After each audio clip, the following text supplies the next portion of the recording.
Hello and welcome back to Harry Ball Sports. We had a pretty great week of football, so today I'm going to be bragging about how right I was about week 2, and then being right about week 3. Honestly, my record is good enough to talk like that, so I'm going to. And with that said, let's get started. I spent way too much time in the last one here talking about the games from the previous week, so I'm going to zip through these pretty quickly.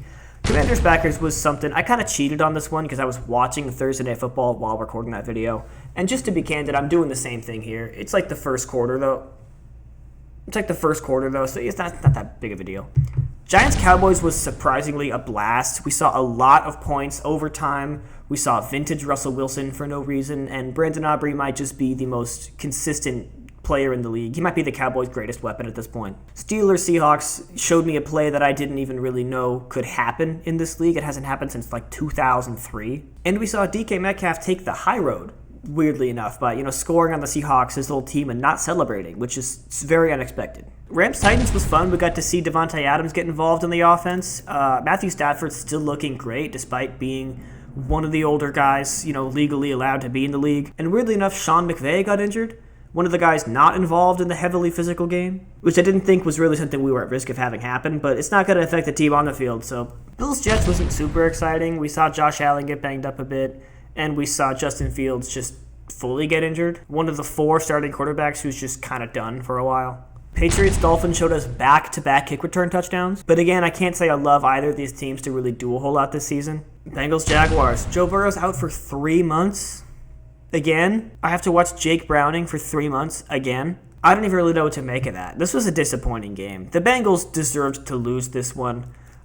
We haven't seen Travis Hunter do much at all still. And while the Jags are definitely still kind of warming up for the season, I think they can do some cool stuff. The Bengals just took a massive punch to the stomach. Joe Burrow takes up a massive percentage of the team's budget. This much percentage just gone, not playing. And the way that team is set up, this much percentage is just the next 3 guys. So I don't know what they're going to do. I don't know. They might just have to tank the whole season.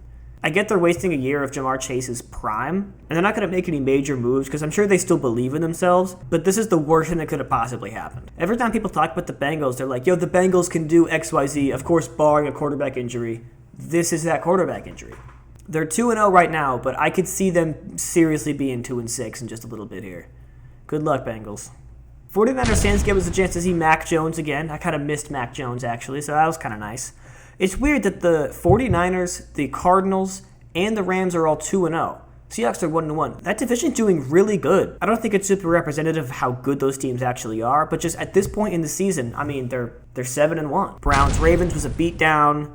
Bears-Lions was a beatdown. A sadder beatdown, though. That one felt a lot more personal. Poor Ben Johnson. That must have been a tough ride home on the bus, man. I think Broncos-Colts was the surprise game of the week. And I don't mean like surprise it was the game of the week. I just mean it was a surprising game. Because how did this happen? How is Indiana Jones leading this team to victories? At this point, I don't feel comfortable ever saying a quarterback is out of the league ever again. I mean, we've seen Justin Fields come back to a new team. We saw Sam Darnold with the Vikings. That was crazy. And this could very well be a farce. It could be a Saints last year situation where they put up almost 100 points in 2 weeks and then fall off a cliff. But it's weird that cliff didn't start with the Broncos. That's definitely what I expected to happen. I don't really know what to think about Bryce Young in this Panthers-Cardinals game. A lot of turnovers. I mean, just from the whole team, but a lot of mistakes from Bryce Young. But 3 touchdowns and some moxie. I think we're going to see a lot of that. I just don't know how to rate this guy. I don't understand the way he plays even a little bit.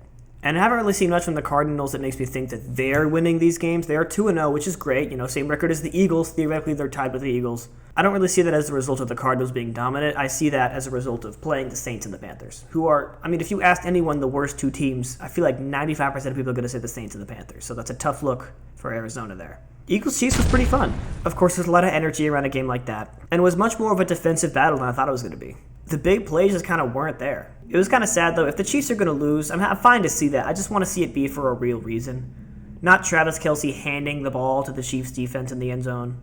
I felt like that's not their best work, and I want to see their best work. Falcons-Vikings, J.J. McCarthy's broken, just in terms of fundamentals as a quarterback and actually as a man right now, which is unfortunate. And Penix didn't impress too much, playing average to below average quarterback play. He held the team together and they got the win. I'm excited to see where they go, but it's going to be a tough couple weeks for the Vikings.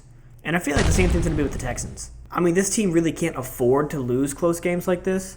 And if that offensive line is going to hold up to get you within 1 score, you got to pull that game out because I don't think that's going to happen a whole lot this season. Not that the Bucs offense was clicking, but they scored more. I mean, the Texans did have their opportunities, but just kind of squandered them a little bit. And the special teams has to improve, obviously. You can't be losing games like that. Chargers-Raiders, actually kind of a boring game.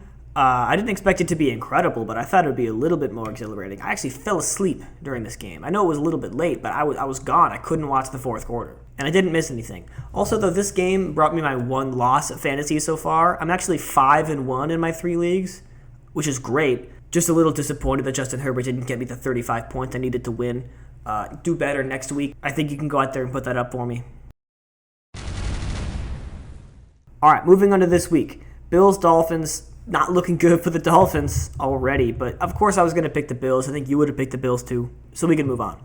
Bengals, Vikings. I think I'd usually pick the Vikings on this one. It's weird to see two teams both play backup quarterbacks. Those can actually lead to pretty exciting games. It'll be worse football, obviously, but this could end up being close. We see some weird plays. Backup quarterbacks always kind of have weird mechanics to them, and they're expressive on the field. So it'll be worth checking up on throughout the day. But I really can't predict this one and feel confident at all. So kind of a shot in the dark. I just think the Vikings have enough going on outside of the quarterback position to win this one. I think if it was just McCarthy being out and Burrow was in, I'd give it to the Bengals because that offense can light up when it needs to. But not this week. So I'll take the Vikings hesitantly. Because not even the Justin Jefferson advantage really matters here because the Bengals, have their receiving core, which is usually kind of their trump card. It's like, yeah, but we have Justin Jefferson. It's like, yeah, but we have Jamar Chase. So, that's kind of gone for them. We'll see what happens. Texans, Jaguars. These are two teams that need to shape up, and I think that they know it. I think both these teams kind of exist in the same tier, probably next to each other in that tier. I probably got to give it to the Jaguars, though. I think that their offense is just a little bit further along in terms of clicking right now. It's weird. They have a lot more moving parts to try to keep together. Travis Hunter's a question mark in terms of how they need to use him, obviously. And I've heard that Thomas Jr. is getting scared of contact, which is not good at all. I mean, it worked for Tyler Lockett, but that can't work for everyone. So I think I'll pick the Jags here. CJ Stroud has my respect for sure, but he just doesn't have the actual space to go be great, so he can't go be great. Colts-Titans is the game where they're really trying to trick me. They want me to pick the Colts here because Danny Dimes has been Danny Delicious out there, but I just don't think I can do it. This feels like a trap game where the team who should lose this game is going to win just because it's football. And I do think the Colts probably should win this one. I can't pinpoint exactly what's telling me to go with the Titans here, because obviously Cam Ward hasn't figured it all out immediately, which is fine. And this Titans defense isn't super impressive. But intuition's guiding this one, man. Gut feeling. I gotta go Titans here. That's probably a disrespect to the Colts. It's definitely disrespect to the Colts, but I don't want to embarrass myself and buy into their hype too early. Maybe 2 weeks from now, if it's still going, I'll fully buy in and commit myself to that and be embarrassed about it. But I'm not gonna let that happen in week 3.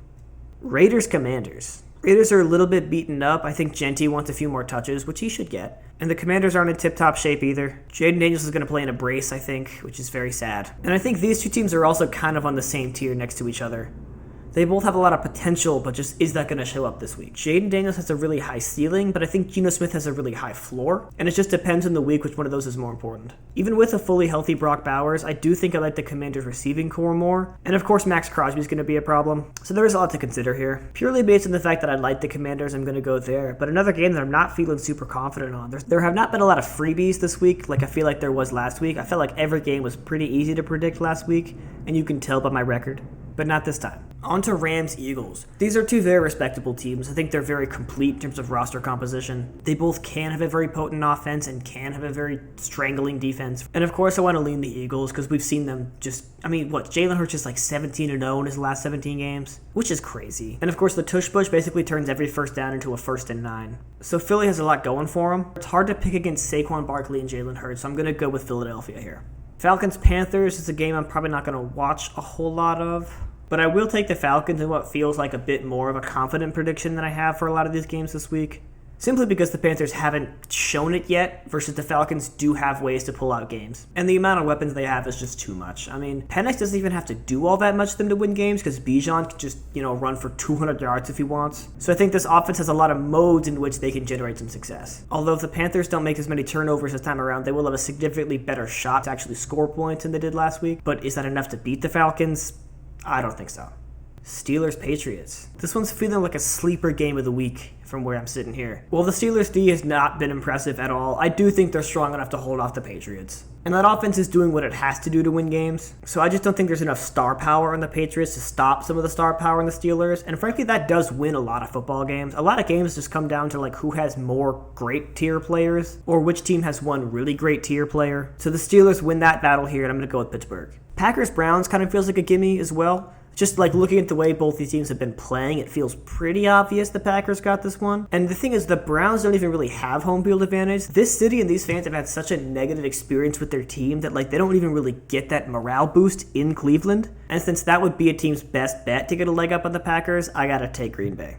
Jets-Bucks would be more interesting if Justin Fields could play. Well, I think the obvious answer is let's lean towards the Buccaneers because of their track record. I am disappointed this game can't be as fun as it could be. Injuries suck and they do kind of ruin the game, but they do happen.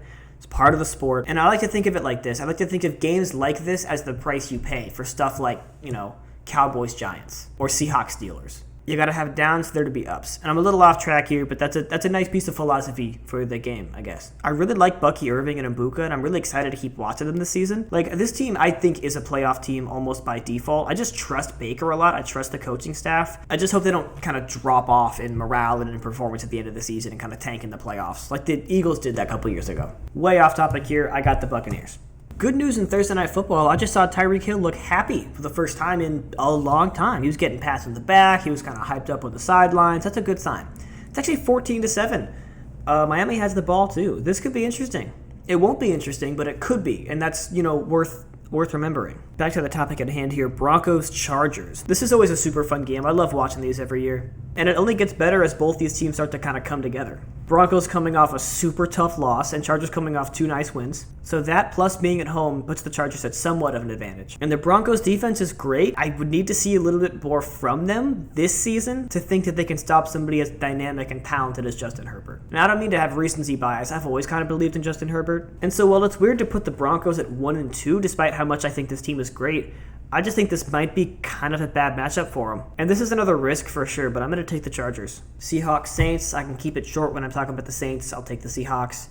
Cowboys, Bears. Bears just got stomped, and Cowboys look competent. So that really pushes me toward Dallas. And this Bears offense could work. While I talk down on Caleb Williams, I still think there's something there that could just somehow unlock one of these weeks. It's just, is this that week? This Cowboys pass rush is good enough. I mean, their corners are good enough. The coaching is good enough. So I can't see the Bears keeping this one super close. Cowboys. Cardinals and Niners are both 2-0. And I think the Niners have a better roster and have shown more promise. Having McCaffrey kind of puts you here against the team, but then having Mac Jones kind of puts you right back down. And so just because the Cardinals are complete, I kind of see them on at least equal playing field. And last year the Cardinals started off really, really hot, whereas the Niners didn't. So I guess I couldn't see why that wouldn't happen again. I wouldn't put money on this one, but I will take the Cardinals. They haven't treated me wrong this season, and the Niners just keep stacking up injuries. I expect them to have 3 or 4 more in a few days here. So it's not the craziest thing in the world to say the Cardinals have this one. Now, Giants-Chiefs has a lot riding on it. If the Chiefs lose this game and start 0-3, that is a very big deal. Teams who start 0-3, historically, this is pretty interesting. Back when the NFL had 16-game seasons, the odds of starting 0-3 and making the playoffs was 3%. That's really, really bad. And since the NFL's gone to a 17-game season, no teams have done that. No teams have started 0-3 and gone to the playoffs. The Chiefs are in a position here to just receive a death sentence. And I can't really imagine what that would do. I think that the Chiefs are now such a big media franchise and such like a, everyday person's football team that if they started losing terribly, I think that would just shake up the narrative of the way that most people understand this league. I don't know what the Swifties would do. I don't know how the narrative around Mahomes would change. One of my favorite segments in sports media is Mahomes Mountain, a segment literally built around the idea that Mahomes is so great, everyone else is just climbing the mountain to get as good as he is, and week after week you see who's closest and who's fallen off the mountain. And if they start 0-3 and miss the playoff, that might have to change. Might have to become Allen Alley or Herbert Hill, Jackson Junction. There it is. I don't think this one is even up to the Giants. I think they're going to play whatever game they're going to play. Obviously, having the, good version of Russ show up versus the bad version would help. But I think this one is really just can the Chiefs hold it together? They've never been in a situation like this. This is the worst that Patrick Mahomes has ever done in his career, his worst 3-game stretch. And so maybe the nerves get to him. I don't think these players are used to being in a bad situation. When they started losing in the Super Bowl, you could tell that they just weren't used to that. They were shaken. And so maybe that's kind of amplified and multiplied now. because they definitely didn't expect themselves to be here in week 3. So this is probably the game I'm most excited for because there's so much on the line here. And can you imagine, like if I told you 6 months ago that the Giants beat the Chiefs, you would think that it was some crazy fluke game that like was super weird. There was weird things going on, the ref ball, whatever. But that could very reasonably happen. I've done a lot of talk about this, but I do still think the Chiefs got this one. Like it is still Patrick Mahomes. So while I really want the Giants because I love a narrative in sports, I am going to take the Chiefs. Honestly, I forgot about Lions-Ravens. I've been talking big game about like most exciting game of the week, but I should have saved those superlatives for this one. Now that we've seen the Giants put up 52 points on an NFL defense, we know that they're kind of back. So this really has the makings of an absolute shootout. Not like these defenses are just revolving doors, but like these are some high-power offenses. And like, how do you game plan against either of these teams? The Lions are so gadgety and tricky and weird, and they can throw a bunch of different stuff at you, so it's hard to like game plan around specific players or specific schemes because they switch it up so often, like who gets the ball, what they're running, etc. And you can scheme all you want. You're not going to take down Derrick Henry and Lamar Jackson. Like, you could have the best scheme possible. They're just going to run through you. So this might just come down to, does the ball bounce your way? Like against the Bills, for example, they put together a pretty great game, but just one mistake lost that whole thing. And not that I think that these lie into the Bills, but a good game's a good game. With that said, that is all I have today. I'm very excited, actually. I made myself excited while recording this for the week of football. I honestly hadn't been able to think about it much because I've been busy, but sitting down here and doing this and talk about it for 30, 40 minutes, just it gets me going for sure. Thank you for watching very much. This has been Harry Ball Sports. I appreciate your time. Go Birds.